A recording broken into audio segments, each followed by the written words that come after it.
Olá, sejam bem-vindos a mais um podcast Conversa com Luana Ribeiro.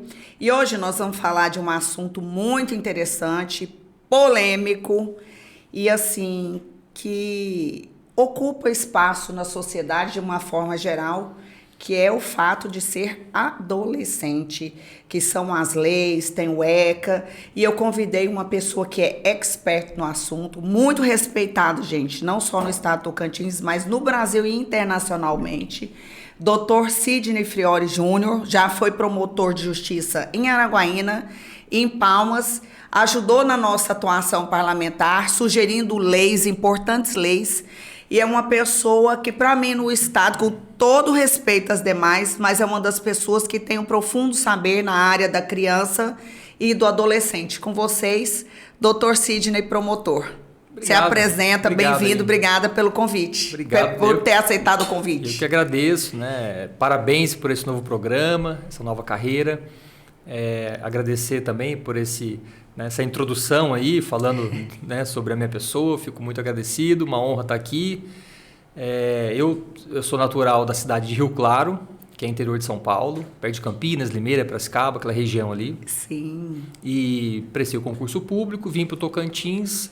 A princípio ficamos em Palmas, eu cheguei em 2004, fiquei em Palmas 15 dias fazendo a Escola Superior do Ministério Público, né? Sou, portanto, promotor de justiça desde 2004. Fui para Araguaína, em Araguaína fiquei durante 13 anos, né? Porque a gente começa a carreira assim, né? No interior, depois vem para a capital. E desde 2018 eu vim para a promotoria de Palmas, a princípio de uma promotoria criminal. Fiquei um ano e meio. Depois voltei para a Promotoria da Infância e Juventude com a aposentadoria da doutora Zenaide. Não sei se você conheceu ela. Demais da conta, exatamente. Meu Deus do céu. Quando ela aposentou, eu fui para a promotoria que era dela. Em Araguaína, sua atuação foi Infância e Juventude. Na Infância e Juventude também, praticamente 13 anos lá, mais 6 aqui, dá quase 19 anos na área da Infância e Juventude. Já aprendeu alguma coisinha, né? Pouquinho já deu para aprender, né? Bastante tempo, né? E hoje em dia eu estou na 21ª promotoria. Em Palmas nós temos 2 promotorias da infância. Uma que cuida da área infracional, que é aquele adolescente que praticou um ato infracional. Quem está lá hoje é o doutor André Ricardo. E a minha promotoria é a protetiva. É a promotoria, portanto, que cuida da área de conselhos tutelares, Conselho Municipal dos Direitos da Criança, Fundo da Infância, os abrigos, a adoção. São 2 áreas completamente diferentes, totalmente diferentes. Totalmente diferentes. Então, vamos falar dessa área sua, que é uma área que aparentemente ela é mais tranquila, mas ela não tem nada de tranquila. Não tem nada de tranquila. É uma promotoria que, na verdade, mexe muito com o coração da gente, né? Porque toda vez que você vê uma criança que foi abandonada, maltratada, foi estuprada, né? Abuso sexual, qualquer tipo de tortura, violência, enfim, a criança aqui, de fato, ela tem que ser afastada do convívio familiar. Saiu da casa do pai e da mãe porque o pai e a mãe não oferecem capacidade de proteção. E tem demais, né? Tem demais. Tem demais. Então, o que fazer com essa criança? Aí é a hora que a gente vai procurar alguém da família extensa, uma avó, uma tia, alguém que queira assumir a guarda dessa criança. Muitas vezes também você não consegue. Então, essa criança muitas vezes vai para o abrigo. E como é que está a questão dos abrigos aqui? Eu digo nem de Palmas, mas o estado do Tocantins. Tem as casas de acolhimento, os abrigos? Nós temos... O suficiente ou não? Sempre falta vagas? Sempre faltam vagas, né? São casas, muitas vezes, aqui em Palmas, as casas são boas, são bem estruturadas. Mas as notícias que eu tenho, que nós temos alguns abrigos aí no interior que meio sucateados, uma estrutura muito ruim.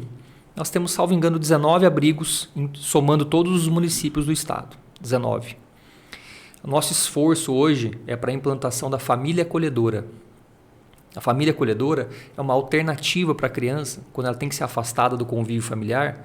Ao invés de ela ir para um abrigo, a gente cadastra pessoas da sociedade que têm o interesse de abrir as portas da sua própria casa, receber essa criança por um período curto, até que a gente possa ou devolver a criança lá para a família de origem, para o pai e para a mãe, ou achamos uma avó, ou em último caso ela vai ficar esperando para ser adotada. Em vez de ela ficar esperando para ser adotada no abrigo, ela fica esperando para ser adotada na casa de alguém. Ah, mas por que isso? Por que vai fazer isso? Os estudos comprovam que toda criança, todo ser humano, ele precisa de ter afeto, ele precisa de ter figuras paternas e maternas. E as nossas instituições, por melhores que sejam, elas não oferecem esse modelo familiar.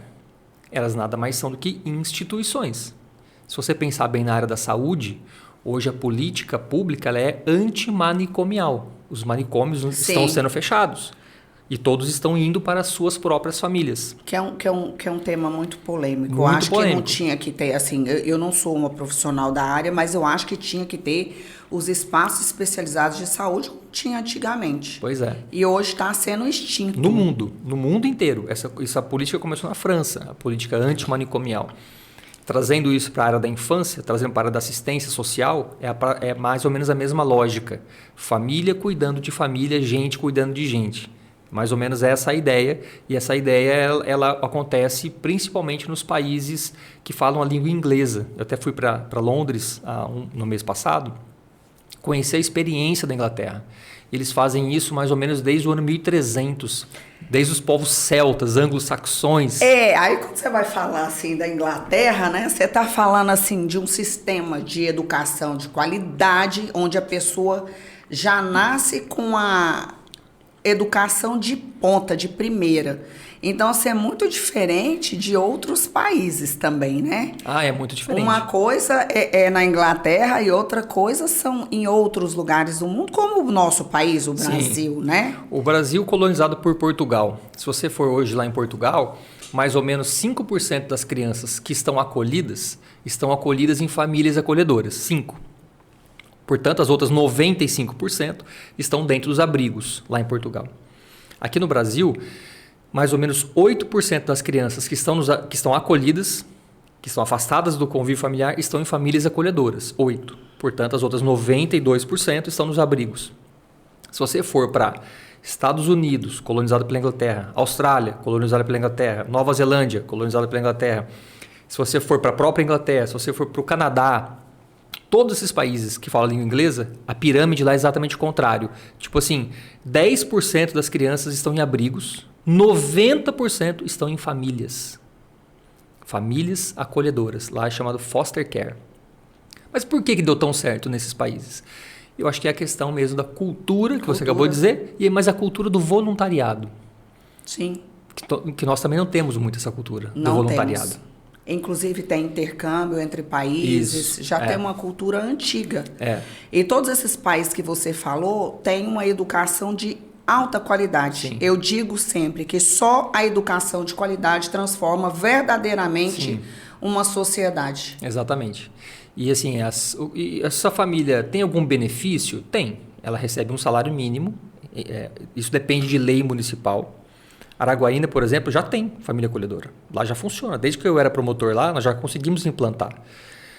Precisa de ter uma equipe técnica, um assistente social, um psicólogo, um coordenador. Portanto, isso é um serviço. Assim como o CRAS é um Palmas serviço. Já tem? Palmas nós estamos discutindo. Foi criado um grupo de trabalho. Escrevemos uma minuta de um projeto de lei.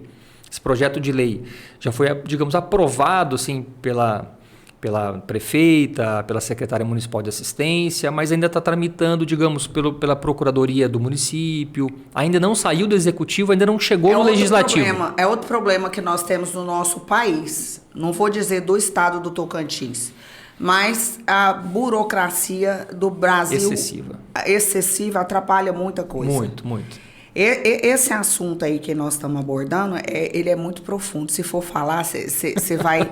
Eu estou me segurando aqui para não ir travando aqui, porque você vai entrando em outro assunto, você vai entrando na educação, vai entrando na questão de outros países, né? Sim. Mas no Brasil, acho que nós temos muitas leis e muitas leis complexas. E a família acolhedora, você que já foi parlamentar até pouco tempo atrás, é mais barato você, como prefeito, como secretário, mais barato você ter esse serviço do que ter um abrigo. Sim. Muito mais barato, porque você não tem que ter uma casa, manter uma casa uma com estrutura, aluguel, água, energia, profissionais, telefone, uma série de profissionais. Na família acolhedora também tem os profissionais, como eu disse, um assistente social, um psicólogo, um coordenador. Mas a criança vai ficar na casa de alguém. Então, assistida pelos profissionais. Assistida pelos profissionais. Então, esses profissionais vão acompanhar a criança, vão acompanhar essa família que acolheu e vão acompanhar a família de origem, pai e mãe. Por que afastou? Qual foi o motivo? Vamos supor que seja álcool e drogas. Vamos tratar o álcool e drogas para a criança poder voltar para casa. Então a gente trata o motivo, a criança volta para casa. Então quanto mais rápido a gente conseguir resolver o mal pela raiz, mais rápido a criança volta para casa. Agora, o mal é um mal assim insuperável. Exemplo, um abuso sexual do pai ou do padrasto e a mãe está sabendo e concordou. Essa criança dificilmente vai voltar para essa casa. É muito complexo. Aí a gente já começa a pensar em adoção. Aí a gente vai pensar na destituição do poder familiar. Uma vez destituído o poder familiar, essa criança, o nome da criança vai para o SNA, que é o Sistema Nacional de Adoção. Pronto, chegamos num ponto que eu queria muito chegar. A adoção no Brasil, tem pessoas que ficam muito tempo esperando. Por que isso? Nunca entendi isso. Então, assim, tem gente que quer muito adotar uma criança. E antigamente as pessoas queriam adotar bebês. E hoje já tem uma cultura de adotar crianças com uma idade mais avançada. Por que demora tanto essa questão da adoção? Que bom que você me perguntou isso, porque eu gosto de falar desse tema. O que acontece é que até hoje, embora esteja mudando essa cultura, mas a pessoa que quer adotar, qual é o procedimento? Ela vai na vara da infância e juventude, ela preenche um cadastro. Nesse cadastro, ela vai colocar que tipo de criança que ela quer adotar. É até estranho isso, mas ela coloca lá. Exemplo, a cor da pele, qual a idade da criança. Aceita a criança que tem algum irmãozinho? Sim ou não? Eu acho judiação separar irmãos. Se você colocar aqui sim, 2, 3, 4, qual o limite de irmãos? Você quer adotar só no Tocantins ou também na Bahia? Então você coloca todos os estados. Aceita a criança que tem algum tipo de problema de saúde? Sim ou não? Aí se você colocar sim, que tipo de problema de saúde? Aí vai desdobrando nos problemas de saúde. Luana, até hoje a maioria das pessoas coloca não para todo tipo de problema. Exemplo, grupo de irmão, não quero. Criança, eu quero branca. Idade, até uns 4, 5 anos eu aceito, sozinha. Problema de saúde, nem pensar. Quais são as crianças que estão nos abrigos hoje em dia? Se você for lá hoje. A imensa maioria são negras, né, famílias muito pobres. São crianças que têm problemas de saúde e quase todas são grupos de irmãos. Entendeu o problema? Entendi. Aquela criança que você sonha em adotar não está no abrigo. Ela está na sua própria família. Então hoje nós precisamos conscientizar os pretendentes à adoção que aquela propaganda doriana da família perfeita já não existe. Então, assim, a Doriana não existe, acho que em lugar nenhum, né? Ainda mais com as redes sociais agora. Sim. Romantizaram muito a vida. Todo mundo muito arrumadinho, muito feliz, muito alegre. Exatamente. E não é assim a vida. É assim. Então, hoje nós temos mais ou menos 30 mil crianças dentro dos abrigos. A pessoa hoje que fala, não, eu quero adotar grupo de irmãos independente da idade. Se ela for hoje na vara da infância, doutora Adriana, eu julgo acha um monte. Amanhã ela adota. Amanhã. Mas o processo é demorado. A gente julga um processo aqui de adoção em 30 dias. Olha aí, gente, tá vendo? 30 dias. 30 dias tá julgado, tá adotado. Então o que acontece é o que as pessoas querem, o que elas buscam. Esse é o problema. Aí o que as pessoas fazem? Aí elas vão lá em outro lugar, em outra cidade, em outro estado, descobrem que uma pessoa pobre qualquer está lá com uma maior dificuldade para criar o filho, joga lá na cabecinha dessa mulher, dessa pessoa, olha, te dou um dinheiro, te ajudo, praticamente compra a criança com dinheiro mesmo. Que aí é um crime. É um crime, traz aqui para Palmas, fica com essa criança durante um tempo, aí depois quer entrar com a ação de adoção, quer entrar com a ação de guarda, para regularizar o crime que ela praticou. Aí fala que o Ministério Público é malvadinho. Aí a culpa é nossa. Aí, gente, não dá, né? A culpa é nossa, entendeu? Aí o processo de adoção é demorado, aí a culpa é da justiça. Hoje, mudando um pouco aqui de assunto, hoje as crianças estão mais alertas. Elas já sabem o que é um abuso, porque elas são orientadas, as redes também. Mas, ao mesmo tempo que elas são orientadas, elas correm risco, correm perigo, né? Sim. Porque redes sociais é uma terra sem lei. Sim. Né? Porque tem de tudo. E as crianças hoje, elas têm muito acesso e também na própria escola estão aprendendo sobre o ECA. Lá em casa, eu falo para os meus, comeu do meu feijão, caiu no meu cinturão. Aí tem o ECA na ponta da língua. Gente, quer saber o ECA? Pergunta pro João. meu filho mais velho, o Pedro menor, ele é mais tranquilo, mas sabe também. Aham. E aí, como é que tá essa juventude, essa geração ECA? Realmente, assim, eu acho que é necessário, né, que as crianças aprendam os seus direitos. Você começou dizendo sobre a questão da violência, né? A questão da criança estar suscetível à internet, vendo uma série de questões. O mapa da violência de 2022 mostra pra gente que nós tivemos, em 2022, o maior número de estupros da história da humanidade. Eu fico pensando assim, doutor, será que nós tivemos o maior número ou será que a gente teve mais consciência por causa dos acessos hoje, à denúncia, a tudo? Porque hoje as pessoas têm um acesso que não tinham antes. Sim. Hoje a pessoa, ela quer fazer uma denúncia, ela tem facilidade para chegar até o Ministério Público. Sim. Foram 76 mil crimes de estupro registrados. Quantos não foram registrados, né? Essa cifra aí que não chega para nós, a gente é difícil saber. Você acha que aumentaram os casos ou que as pessoas estão conseguindo mais chegar a denúncias? E estão criando mais coragem? Eu acho que as duas coisas. Mais acesso? Eu acho que as duas coisas, sabia? Eu acho que está tendo também, talvez por tanto estímulo visual de mulheres seminuas e, né, hoje, na época nossa de juventude, para você ver uma mulher nua, você tinha que comprar uma revista na banca, era a maior dificuldade. Hoje o estímulo visual de você ter acesso a mulher nua, sexo na internet, é um clique. E os nossos filhos, com 12, 13 anos, todos têm acesso a isso. Inclusive, tem desenhos animados. Exatamente. Então, acho que é estímulo demais. O pessoal riu de mim porque eu falei, gente, tem desenho? Eu falei, nós vimos ontem na televisão um homem dentro do elevador passando a mão na bunda de mulher ali no elevador. Não sei se você viu isso. Vi. Eu acho que é esse... E não foi a primeira vez. Não foi a primeira vez. Então, é tanto estímulo que as pessoas estão meio que hipersexualizadas. Não sei, eu também não sou psicólogo. Desavergonhadas, né? Não sou psicólogo para conseguir chegar a isso, mas eu ia falar dos números, 76 mil estupros. O que eu queria te falar? A gente fala muito sobre os crimes praticados contra as mulheres, a gente fala muito da Lei Maria da Penha. Sim. Né? Entretanto, desses 76 mil estupros, todos praticados, né, do gênero feminino, a vítima é mulher. Entretanto, 2/3 desses estupros são praticados contra menores de 14 anos, que é o chamado estupro de vulnerável. 2/3. Só 1/3 a pessoa tem mais de 14. Ou seja, eu não estou dizendo que tem mais de 18. 1/3 tem mais do que 14 anos. 2/3 tem menos de 14 anos.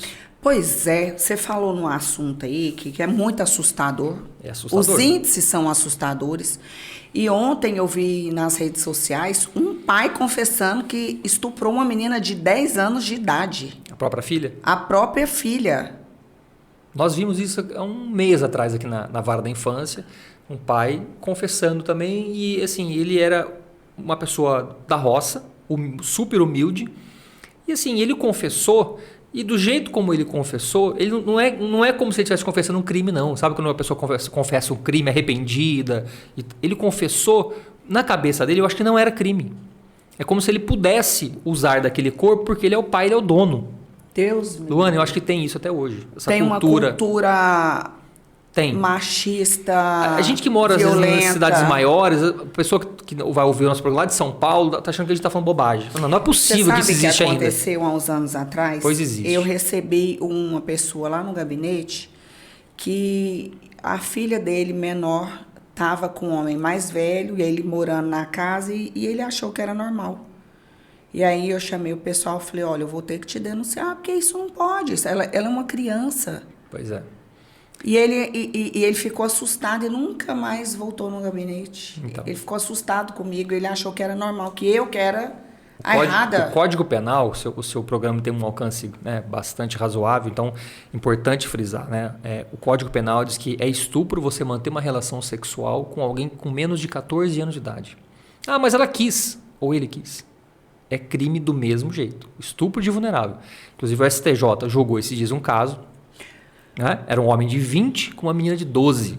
Deu o rebuliço que deu a manchete que deu, porque o STJ errou. Ah, mas o STJ errou. Na minha opinião, ele errou. Errou. Porque se permite, se fala não foi estupro, vai abrir brecha na lei. Exatamente. Porque o Brasil, infelizmente, é o país da brecha na lei. Exatamente. né? Então você joga para a sociedade uma ideia de que está tudo bem, que um homem de 20 pode ter relação sexual com uma de 12. Ah, mas eles constituíram uma família, eles tinham filhos e se casaram.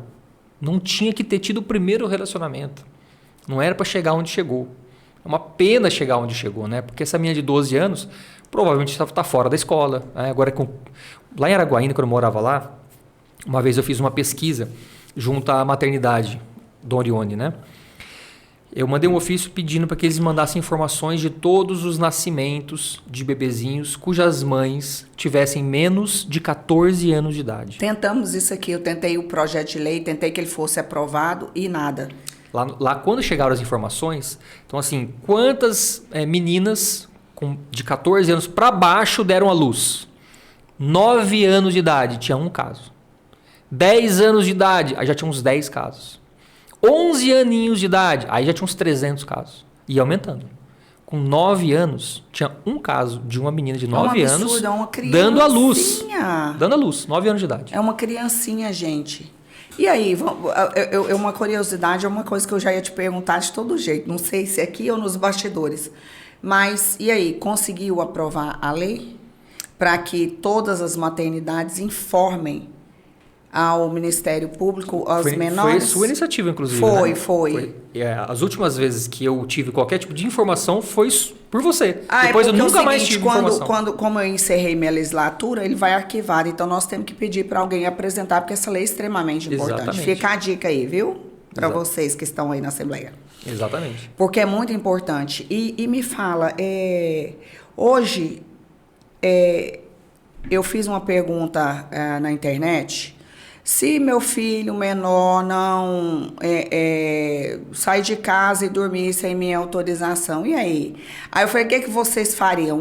Conversa, diálogo. Eu acho que quando a criança já vai e dorme sem autorização dos pais, já não está mais havendo obediência e diálogo, não sei. Aí um respondeu lá, ataca. E aí, pode um ataca, um tapinha, não dói ou não pode? Como é que é isso? Esse assunto é polêmico. Mas, assim, muito polêmico. Mas vamos tentar ser técnico, né? Sejamos técnicos aqui. Olha, então, atualmente, a legislação mais atual é a lei Menino Bernardo e tem a lei Henri Borel. Uhum. Essas duas leis, elas fizeram alterações no Estatuto da Criança.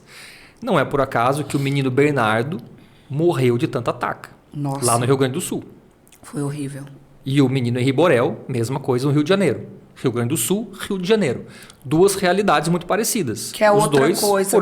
Como é que as casas, os postos de saúde, os hospitais recebem as crianças violentadas e não denunciam? Tinham que criminalizar quem não denunciar. Exatamente. Hoje é obrigatório. Eles têm que denunciar. Tanto a saúde quanto a educação, que forma a nossa rede de proteção junto com o Conselho Tutelar, né, eles são obrigados a denunciar. Isso Mas está no muitas Estatuto. vezes ainda são omissos. Muitas vezes são omissos. Inclusive, se forem omissos, eles podem sim ser responsabilizados criminalmente e também por uma infração administrativa, que é uma pena de multa.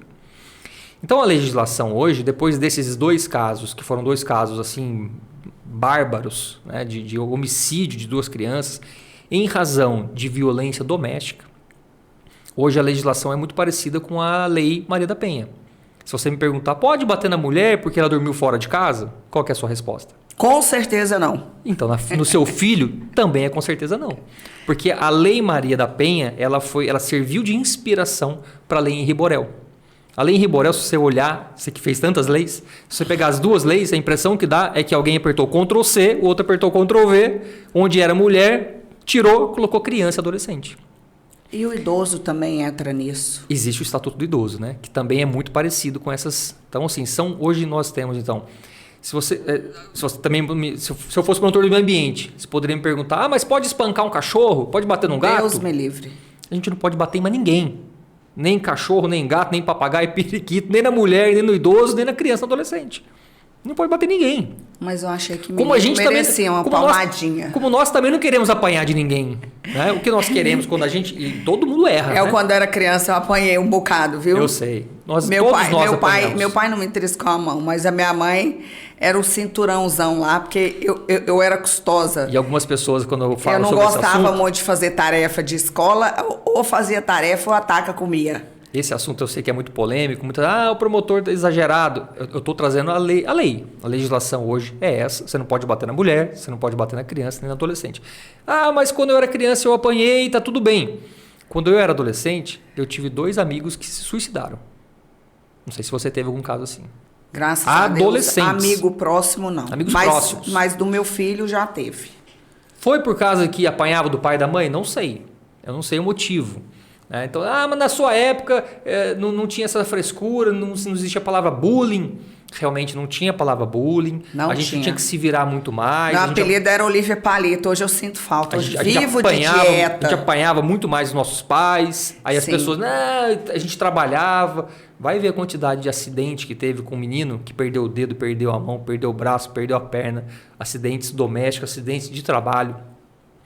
O Ministério Público do Trabalho, ele quem mais assim é a instituição que mais fala sobre a questão do trabalho infantil. A hora que traz os dados sobre isso, é uma coisa assim, é assustador. Eu trabalhei quando era menino, não deu nada. A gente ouve muita gente falando isso, né? Eu comecei a trabalhar muito nova.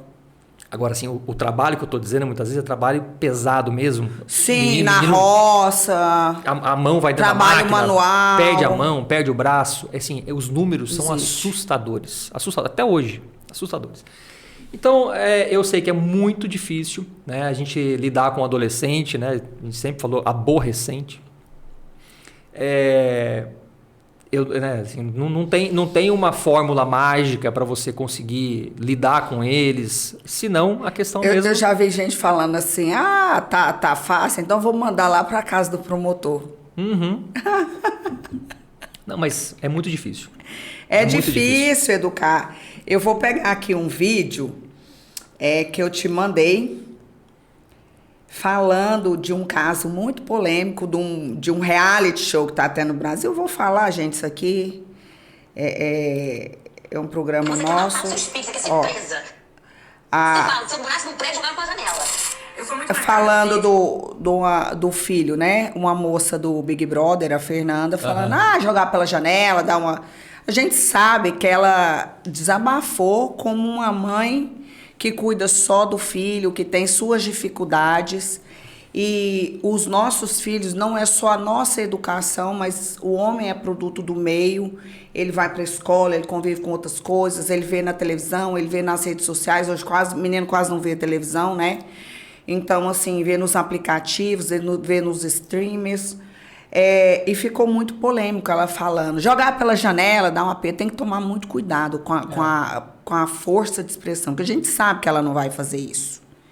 E aí? E a gente muitas vezes vê que chega a esse ponto. É só olhar lá o caso Nardoni. Não, aquele Jogaram caso... pela janela. Aquele caso Nardoni foi um dos piores que tem. Jogou pela janela. Existem outros casos, como aquele, que não ganharam tamanha repercussão. Sim. Para mim, eu nessa questão de segurança pública, eu sou um pouco radical. Eu acho que o Brasil tem leis muito frouxas. E que esses casos devia ter prisão perpétua, sim, aqui no Brasil, mas enfim, não vamos discutir as leis.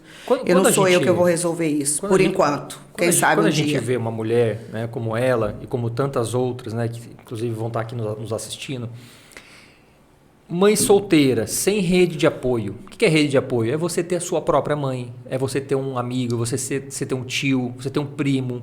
Olha, hoje eu quero sair com as minhas amigas. Posso deixar na casa da minha mãe?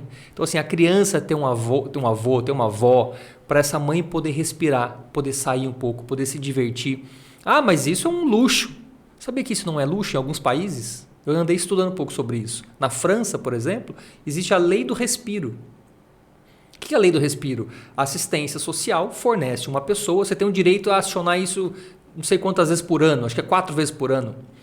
Aí você tem direito a uma pessoa, tipo uma babá, que fica na tua casa para você poder se divertir um pouco. Isso só vai dar certo, só existe esse direito para quem não tem essa rede de apoio. Exemplo, uma pessoa é uma imigrante que foi morar na França, tudo documentado, tudo legal, ela é uma imigrante, e ela foi sozinha, ela e o filho. Às vezes uma filha única que perdeu os pais também. Que não tem uma família pequena. Exatamente. Eu vi que na Inglaterra, que eu falei que eu fui lá faz pouco tempo, também tem isso. Ou seja, não é um luxo, é uma política pública. Para poder dar um mínimo de rigidez mental para essa Fernanda ou para tantas outras Fernandas que estão por aí. Então, assim, quando a gente fala em política pública, o céu é o limite. Porque olha, gente, a gente dá uma surtada, todo mundo é humano. Meu filho saiu para ir para casa de amigos e resolveu dormir. Ele resolveu! Ele tem 15 anos, ele é dono do nariz, ele paga as contas dele, ele resolveu dormir na casa alheia. Sem minha autorização, ele é dono do nariz dele. Aí como é que não surta? Como é que não fica louca? Importante dizer o seguinte, que no Código Civil, artigo 1630 e pouco, lá tem assim, são os deveres dos pais. Então tem assim, além de ter os direitos das crianças, no Estatuto da Criança, tem os deveres dos pais em relação aos filhos. Um dos deveres é educar e exigir obediência. Olha que interessante esse inciso. Pois exigir mas será que eles leem esse aí, exigir obediência? Então, obedecer. Exatamente. Agora, será que sabe o que é isso? A grande pergunta é, então o Código Civil está dizendo que os pais têm que exigir obediência dos filhos. Mas a questão é como, né? Como exigir? Por meio da violência não pode mais. E aí, como é que eu faço? Eu ligo na infância e juventude? Então, é isso que eu estou dizendo, assim... De fato, é algo muito difícil. Eu não tenho uma resposta para isso. Eu acho que é na base da conversa, na base do diálogo. Isso se você vai construindo ao longo, né, desde a infância e juventude. Imagina aquela pessoa que foi ausente na vida do filho, morava em outra cidade, nunca participou da criação. Então, essas pessoas com certeza vão ter mais dificuldade quando tiver já um adolescente. Né? A gente vê muito isso, aqueles meninos que foram criados com vó. Foi criado com vó lá no Rio Grande do Sul. Começou a dar trabalho lá no Rio Grande do Sul, a avó liga para a mãe. Agora tá com 13 anos, vou te entregar. Nós estamos com um caso desse na promotoria. A hora que chegou aqui, é claro que essa menina de 13, 14 anos, ela nunca teve nenhum convívio com essa mãe. Nunca. Ela foi criada com a avó. Com outros costumes totalmente diferentes. Então, não dá certo. Não dá briga, curto-circuito. Essa menina foi parar no abrigo. Tendo mãe, tendo vó, tendo família. Tá no abrigo até hoje. E aí, como é que faz? Quando você não dá conta, então manda pro abrigo. Não, a questão é a seguinte, para ir para um abrigo tem que ser uma situação como essa que eu estou dizendo, né? Porque a avó, quando mandou, a avó dizia... E quando a mãe não dá mais conta? Não, então assim, não é de rir, eu tô rindo, mas não é de rir, não. O resumo da ópera é o diálogo, é a construção do afeto, é a construção do vínculo por meio do diálogo e do respeito. Como fazer isso no dia a dia, com a correria, com o trabalho? Não sei. Eu também não tenho fórmula nenhuma. Eu também tenho os meus filhos. Estou na luta para também conseguir me entender com eles e eles comigo. Não dá, não é uma tarefa simples. Eu compreendo, né, a chateação de muita gente de não poder mais bater. Mas quando a gente usa esses exemplos que eu citei, a gente não pode mais bater hoje num cachorro, num gato, a gente não pode bater na esposa, não pode bater no idoso, não pode bater em ninguém, por que a gente vai poder bater numa criança que talvez seja a mais vulnerável desses públicos todos? Que de fato é a única que não consegue se defender. Será que uma palmadinha só não resolve? Porque o problema não é uma palmadinha, o problema é o excesso, né? É isso, exatamente. O problema é o excesso, porque tem gente que se excede demais. Muita Deus gente se me excede. livre. Muita gente. É muito complicado. Muita gente. E tem uma outra atriz aí famosa, que ela é muito polêmica, que é a Luana Piovani. E aí ela entregou uma data para entregar o filho, marcou uma data para o ex-marido, porque ela disse que não está dando conta. Tem que ter a participação também. Provavelmente também o pai também não vai dar conta, né? Porque se não tem convívio, não tem diálogo com a mãe, será se vai ter esse convívio, vai ter esse afeto com o pai? Tomara que tenha, né? Provavelmente deve morar em cidades diferentes. Provavelmente ele foi muito mais criado pela mãe do que com o pai. Então, assim, o pai... eu não conheço a situação deles, tá? Tô opinando aqui. Mas, assim, provavelmente o pai tinha contato apenas esporádico nas férias escolares. Então, nas férias escolares é muito legal você ser pai. Uma beleza. Tá de férias, curtição, cinema, praia, passear. Acordar a hora que quer, sem regras. Agora, e o dia a dia? De regras, de ir para a escola cedo. Então, a hora que chegar nesse momento, provavelmente também vai dar o curto-circuito, vai dar problema. Então, assim, colocar filho no mundo é muito fácil, né? É muito fácil. Agora, o dia a dia é complicado. É complicado para e todo tem mundo. coisas que é um tabu assim na sociedade que todo mundo acha que tem obrigação de procriar. E não é isso. Uhum. As pessoas no Brasil, quando alguém casa, acha que tem a obrigação já de ter filhos. E não é por aí. Porque é uma responsabilidade muito grande. Muito, muito grande. E a gente está vendo que, mundialmente, de fato, a taxa de natalidade está cada vez menor, né? Muitos casais optando por não ter filhos, inclusive no Brasil. No Brasil, a nossa taxa de natalidade caiu vertiginosamente. Tem países europeus, países asiáticos, como o Japão, que a taxa de natalidade é tão grande, tão pequena, que hoje o número de idosos está ficando cada vez maior em relação ao número de crianças. É até uma preocupação para qualquer tipo de governo, principalmente a questão previdenciária, né? Porque vai chegar um momento que ninguém vai estar produzindo para suportar a previdência do país. Mas educar é uma missão árdua, difícil, viu? Super. A gente tem que ir aí... Mas não tem outra coisa. É conversa, é diálogo, é respeito. Não tem outra forma. Que eu saiba, não existe uma fórmula mágica. Nunca ouvi falar de nada que seja mágico a não ser o dia a dia.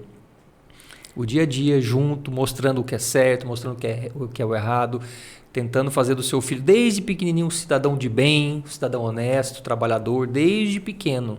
Né? Que ele veja em você, que você seja uma figura de exemplo.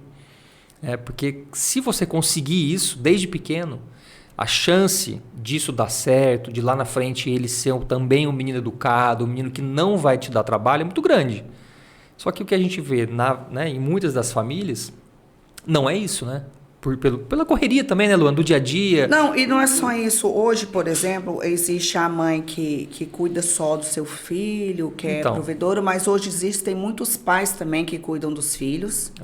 Que são pais solteiros, pais avulsos, e também existem as pessoas que têm o pai e a mãe dentro de casa e têm problema do mesmo jeito. É o que nós falamos, não existe uma fórmula mágica. Não existe. Mas hoje a gente tem leis mais seguras para amparar, né?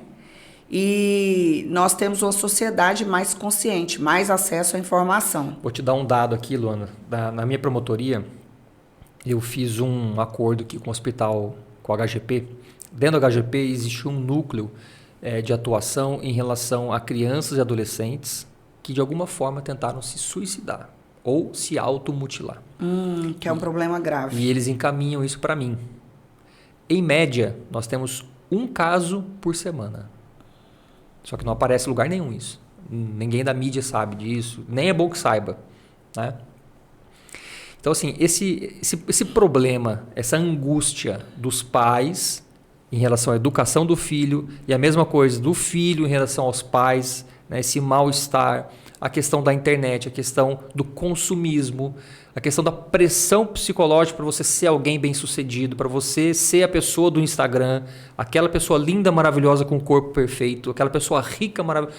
Hoje todo mundo tem os seus, entre aspas, os seus heróis, e você quer ser igual àquela pessoa e você sabe que vai ser difícil demais você conseguir aquilo. Enfim, acho que é tanta pressão. Tem a questão na escola, do bullying. São tantas e tantas nuances que os nossos jovens estão adoecendo mentalmente como nunca antes. E isso é uma epidemia. É uma epidemia. É um problema seríssimo. É um outro problema sério que a gente tem. Seríssimo. Que não tem uma fórmula mágica. E muitos desses casos que aparecem para mim, lá vem um motivo. Ou seja, por que a pessoa está se automutilando? Lá no hospital, esses pacientes acabam revelando. Em quase que 80% tem um abuso sexual precoce. Esse é um dado muito interessante. Sempre tem. Principalmente entre as meninas. Lá, abuso sexual, aí depois vem a automutilação. Então, isso serve de alerta. Se a pessoa ela está se automutilando, isso aí é um motivo para a família ficar atenta e ver se ela não está sofrendo algum tipo de abuso. E não precisa de ser em casa, não precisa de ser num vizinho, pode ser num ambiente de escola, pode ser em qualquer lugar. Semana passada... E tem pessoas que não têm em casa o diálogo e a liberdade de falar pelo que está passando, né? Exatamente. E tem os casos também das meninas e meninos que falam que estão passando e a mãe, o pai, alguém da família não acredita. Muitas vezes para defender o agressor. Não é possível, você não fale mais isso. Manda a criança se calar para poder defender o agressor. Muitas vezes por questões econômicas. É um absurdo. É um absurdo. Olha, então se você é criança e está sofrendo por abuso, onde que pode denunciar, doutor? Pode denunciar no Disque 100, é pegar o telefone e apertar 100, número 100. Muito fácil. Só isso. Acho que eu vou dar só esse caminho, que é o mais fácil de todos. Não precisa de nenhum outro. Mas se quiser falar, pode ir no Ministério Público, pode ir na polícia, no Conselho Tutelar. Qualquer um desses lugares que você for, você vai ser muito bem atendido. O mais fácil é pegar o telefone e discar o 100. Diz que 100, então, se você está passando por isso, ou sabe de alguém que está passando por isso, denuncie. Calar é muito pior. E hoje existe, como nós falamos aqui, uma proteção, uma rede de apoio. É isso que eu ia dizer. Semana passada, nós já começamos a receber casos que a própria escola identifica. Um aluno com alguma questão, uma automutilação, um comportamento. Pô, mas o aluno era tão feliz, era um aluno nota 10, de repente as notas caíram. O menino agora vem com um moletom escondendo os braços porque está tudo cortado. O comportamento mudou drasticamente. A escola chama. Hoje as escolas têm assistentes sociais e psicólogos, tem equipe técnica nas escolas para poder ouvir essas crianças e adolescentes. E muitas vezes ali na própria escola já descobre alguma coisa. E a própria escola hoje virou uma grande referência para a rede de proteção, no sentido de comunicar a gente desses fatos. O Conselho Tutelar vai dentro da escola fazer esse atendimento. Porque é um período que o pai e a mãe, que são os agressores, esse caso concreto é exatamente isso. Pai e mãe agressores. Como que o conselho vai atender essa criança na casa? O pai e a mãe não vai deixar atender, não. Não atende a porta, não deixa entrar, não deixa se comunicar, esconde a criança, porque o interesse deles é esconder a questão da prova, né? Então hoje o conselho vai para dentro da escola. Atende a criança lá dentro. Se for necessário, pega a criança, leva para o IML, faz os exames que tem que fazer. Passa pela escuta especializada para a criança poder revelar o que ela tem que revelar.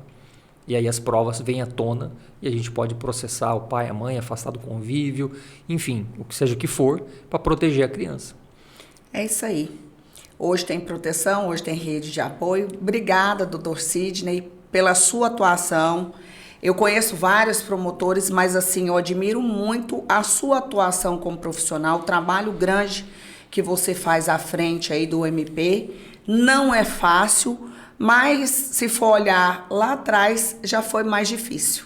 Sim. E hoje, não vou dizer que está perfeito, não, mas hoje as coisas tem uma rede de apoio maior, tem os canais de comunicação de mais fácil acesso. Então, hoje nós temos mais ferramentas para trabalhar. Parabéns pela sua atuação e muito obrigada por dividir seus conhecimentos aqui com a gente. Obrigado, Luana. Espero, assim, desejo muito sucesso, né, no seu programa. Um abraço a todos que estão nos acompanhando. Dizer que o Ministério Público, né, é a casa do cidadão, que as pessoas que precisarem, né, de qualquer atendimento, se você tiver seus direitos violados, procure o Ministério Público. E nós, de fato, estamos tentando criar uma rede de proteção cada vez mais sólida para a defesa de crianças e adolescentes. Essa rede de proteção, lembrar, formada pela saúde, educação, assistência social, conselho tutelar, polícia, Ministério Público. Então, todos juntos, né, de mãos dadas, para construir uma sociedade mais justa, mais livre, mais fraterna, que essas crianças, de fato, possam ser melhores protegidas. Muito obrigado pelo convite.